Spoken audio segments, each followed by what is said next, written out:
what's called valving, which is tuning of the shocks. Right. There's the rebuild, which is just changing out the seals and oil, but then there's the tuning. You all see that shaft, that chrome shaft that goes into the body of the shock. Mm-hmm. At the other end, of that, there's a little piston.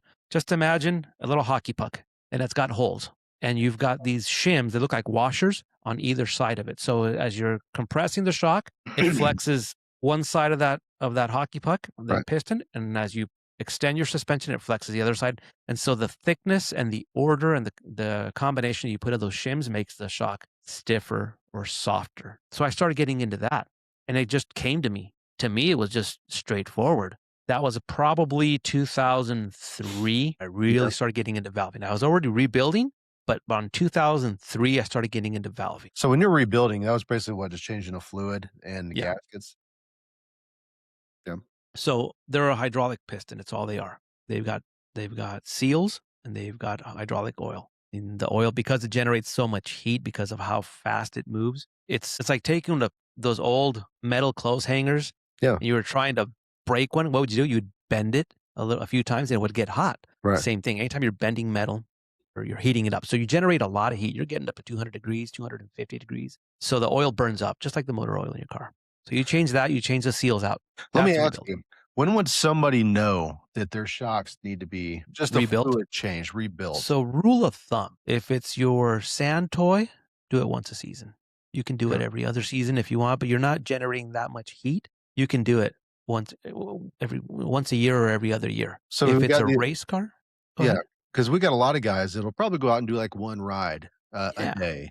And then you got Yeah. guys that are doing like 3 or 4 rides a day, and they're out there all year. Those guys probably at least every season. I would do that once a year. It's preventative maintenance. The thing about maybe the oil's not fully burned up, but those seals, like the wiper seal, which is where the shaft goes into the body, it's a seal. It's a rigid seal that cleans off the shaft so you don't have any dirt going into the next seal, which is your oil seal. So those, just like a tire getting dry rot from the sun Mhm. or weather on an RV, these seals can get that as well. Just over time, they just start getting brittle and they break. Preventative maintenance. Play cars, once a year, every other year at most. Race cars, you really want to do them every race. You can do 2 races if they're short, but if you get that shock hot, why not do it? Don't let a $2 seal cost you a race. Now, at what point do you start looking at revalving the machine itself from like, say, like the Can-Am I have? Most of those come stock out the box. What would you really need to do to a vehicle? So when you get one that's from factory, the biggest improvement we do on those is the springs. Okay. So the one on yours, it's got the iBox springs on it. And that's actually square one. You get the springs right, the rest falls into it. And then Okay. we do change the internals. Those are an internal bypass. So they have a sleeve on the inside that has holes drilled on the side and it has these shims. And as it's going in, it's got zones. Yeah. So what we do when we change the springs and we change the ride height, we change those zones. I will make an entire new sleeve where the zones are different. Here's the whole length of your shock right here. And before you had one zone stop here and the other one stopped right there. Well, I might want to move them down here or move them up. So I make another sleeve with the new holes drilled in. But Okay.